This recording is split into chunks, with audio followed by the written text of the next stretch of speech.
My name is Claire Willard, and I am reviewing Portrait of a Lady on Fire by French director Céline Sciamma from the year 2019. We will be focusing on the final scene of the film and its mise-en-scene components.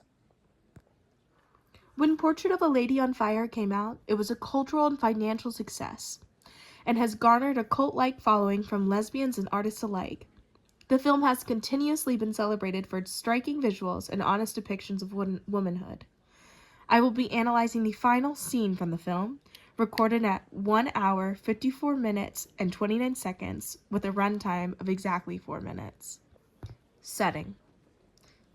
The film setting is a historically accurate opera building where both of our main characters are sat on opposite sides of the mid-level balcony. The stage is never seen because it's not important to who the film characters are.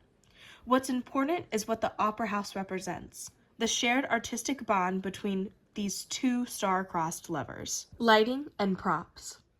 Within this scene, both lighting and props are driven through the same object, candles. Because the camera is tilted away from the stage, candles are a great prop to create historical relevance for what the set might have looked like, while also serving as a beautiful source of historically accurate light within the shot. Costumes and makeup. Makeup within the scene is natural and luminous.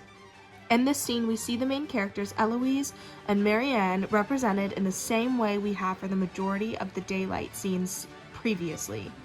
Most importantly, Marianne sees Eloise just as she had when they were lovers. As for costumes, I found a great quote by the film's fashion designer, Suzanne Devaney.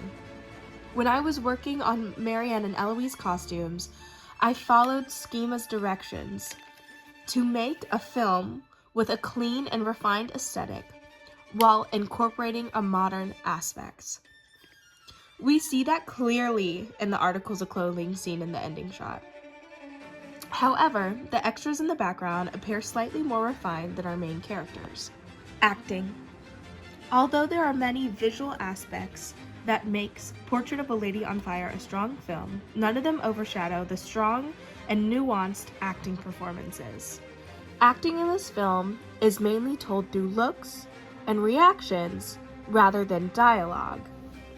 This relates to the film's underlying theme of muse versus artist, and how in this case, that dynamic can transform into love. Another interesting quote I found from the New York Times says, Marianne's painterly scrutiny hardly surrenders her own power of observation.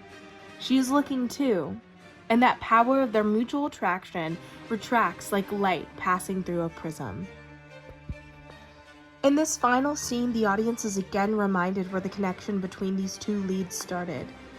Heloise, who is overcome with emotion from the opera's music, a song from her first love affair, is seen and understood only by the person who truly understands her, who first saw her, Marianne.